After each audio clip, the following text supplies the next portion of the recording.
Assalamualaikum warahmatullahi wabarakatuh. Perkenalkan, nama saya Rido Kurnia Saputra, mahasiswa semester 3 jurusan Ilmu Komunikasi dari Universitas Islam Negeri Raden Fatah, Palembang.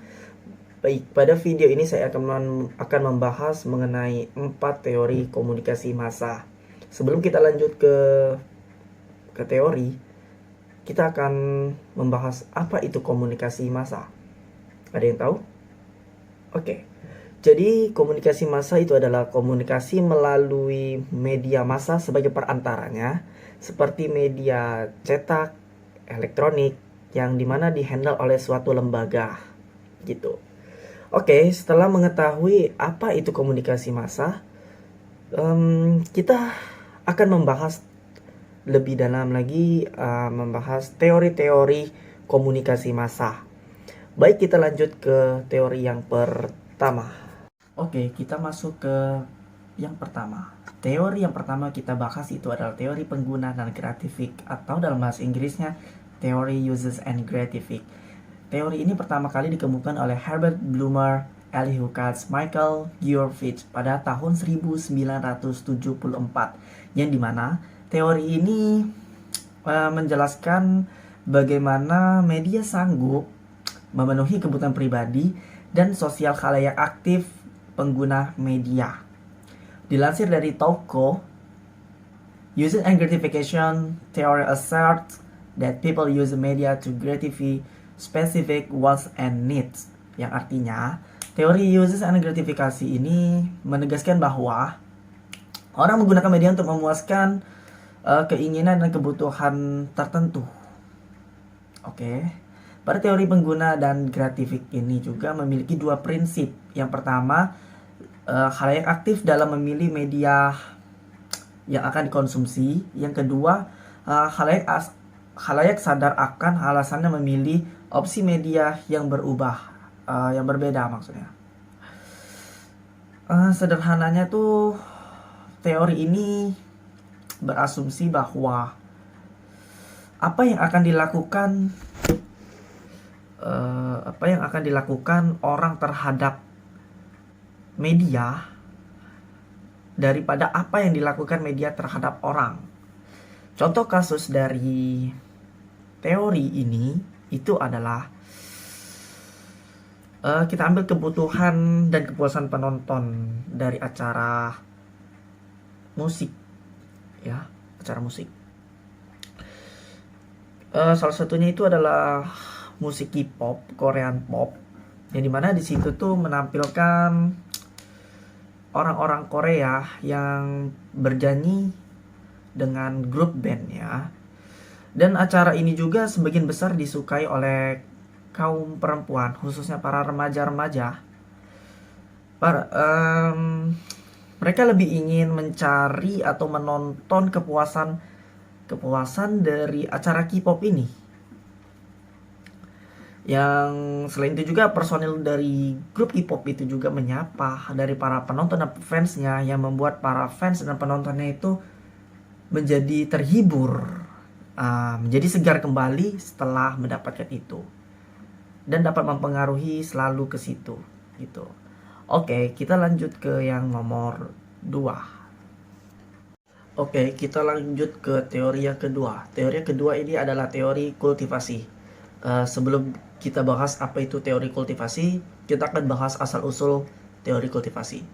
Baik, teori kultivasi pertama kali dikemukakan oleh George Gardner pada tahun 1969, yang dimana dia menggagas teori ini berdasarkan riset terhadap penonton yang terpengaruh akan konten acara di televisi. Dan seperti apakah pengaruh penonton TV bagi para viewers? Nah, itu terbagi menjadi dua. Yang pertama, like viewers, dan yang kedua, heavy viewers. Oke, kita akan bahas setelah kita omongin latar belakangnya terlebih dahulu.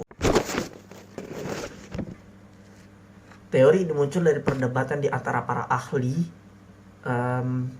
Mereka meyakini bahwa efek teori ini menguatkan efek yang ditimbulkan media. Ada yang bilang kalau menonton TV itu tidak ada pengaruh pada sikap dan perilaku para.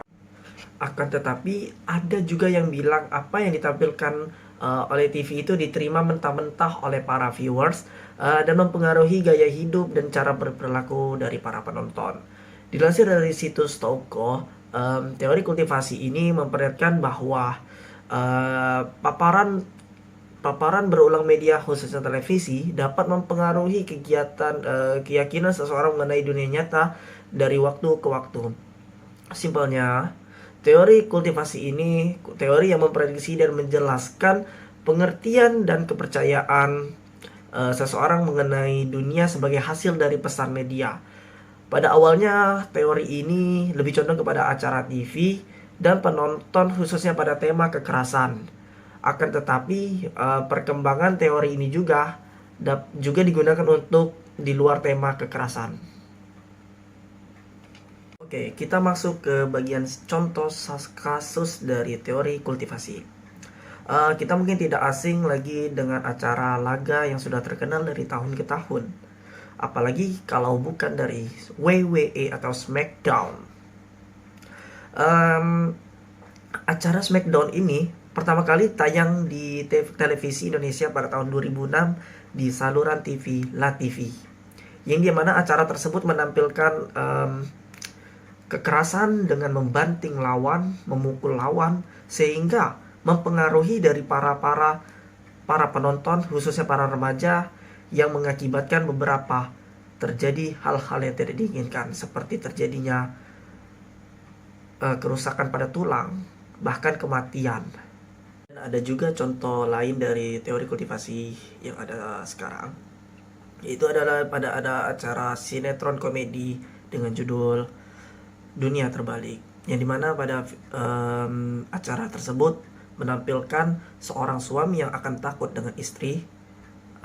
Pada acara itu juga ditayangkan bahwa istri itu bagaikan majikan dan para suami itu para budak-budaknya. Dan pada kenyataannya itu seorang suamilah yang memimpin dan mengatur dari keluarga tersebut, bukanlah si istri yang mengatur si suami gitu. Itu termasuk dari teori kultivasi. Teori yang ketiga kita bahas adalah teori kajian budaya atau cultural studies. Teori kajian budaya atau cultural studies dicetus oleh Stuart Hall yang mengadopsi teori kritis Marx.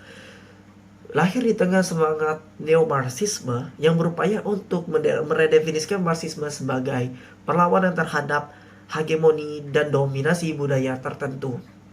Teori kajian budaya itu adalah cara pandang teoritis mengenai suatu objek dengan perspektif bidang kritik sastra, sosial sejarah, kajian media, dan berbagai bidang lainnya. Kajian budaya berakar pada politik, tapi bukan pada pengertian pemilu politik yang secara umum dipahami. Dikutip dari pengantar teori komunikasi karya Richard West dan Lynn H. Turner pada tahun 2017, kajian budaya merupakan teori karya Stuart Hall yang mengadopsi teori kritis Marx. Pada contoh kasus pada teori kajian budaya adalah pada akhir-akhir ini sudah banyak tayangan-tayangan yang sedikit tidak bermutu.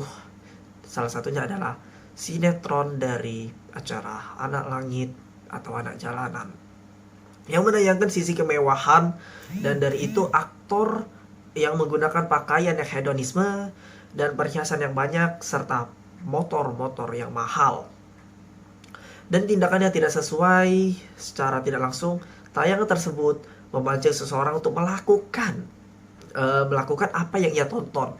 Dari para penonton cenderung ingin meniru gaya-gaya tersebut, mulai dari bergaya pakaian dan motor-motor, angkat-angkat ban, gaya-gaya mewah juga ditonjolkan. Mungkin keinginan mempunyai motor itu tersendiri, memiliki perhiasan dan lain-lain. Dan dari sinilah tayangan itu merubah seseorang yang lebih konsumtif. Yang terakhir kita bahas adalah teori ekologi media. Teori ekologi media pertama kali dicetus oleh Marshall McLuhan. Ia merasa bahwa masyarakat sangat bergantung pada teknologi yang menggunakan media dan bahwa ketertiban sosial suatu masyarakat didasarkan pada kemampuan untuk menghadapi teknologi tersebut. Dikutip dari pengantar teori komunikasi karya Richard West dan Lynn H. Turner berjudul Analisis dan Aplikasi tahun 2017, teori ekologi media adalah studi tentang bagaimana media dan proses komunikasi mempengaruhi persepsi manusia, perasaan, emosi, dan nilai teknologi yang mempengaruhi komunikasi melalui teknologi baru. Kita telah melihat bahwa pengaruh teknologi media terhadap masyarakat merupakan ide utama di balik teori ekologi media. Prinsip utama teori ini ialah masyarakat tidak dapat terhindar dari pengaruh dari teknologi tersebut dan menjadi pusat kehidupan dari itu. Kita masuk ke contoh kasus dari teori ekologi media.